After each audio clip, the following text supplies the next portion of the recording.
সন্দেশ নামের একটি ছোট গ্রাম ছিল, শান্ত কিন্তু ভয়াবহ এক রহস্যে মোড়ানো। কেউ বাড়ির বাইরে বের হতো না, কারণ সবাই জানত এই গ্রামে এক পেতনি বাস করে।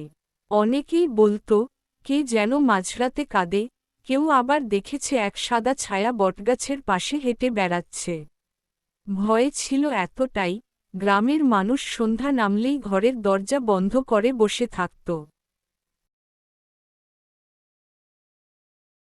এই গ্রামেরই এক ছোট ছেলে, নাম তার রাহুল। সাহস ছিল তার গায়ে রক্তের মতো। একদিন দুপুরবেলা মাঠে খেলতে খেলতে সে হঠাৎ মাটির নিচে কিছু একটা দেখতে পায়। কৌতূহলী হয়ে মাটি খুঁড়ে সে দেখতে পায় একটি ছোট কিন্তু সুন্দর পাথরের মূর্তি, হনুমানজির মূর্তি। রাহুল মূর্তিটি আনন্দের সাথে বাড়িতে নিয়ে যায়। খবর ছড়িয়ে পড়ে গ্রামে। প্রথমে সবাই ভয় পায়, এই পেতনির গ্রামে হনুমানজির মূর্তি কেন?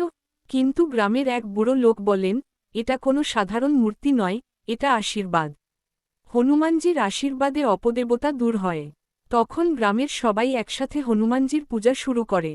মন্দির বানানো হয়, প্রতিদিন সন্ধ্যায় আরতি হয়, ভজন গাওয়া হয়। অবশেষে সেই ভয়াল পেতনি আর দেখা যায় না।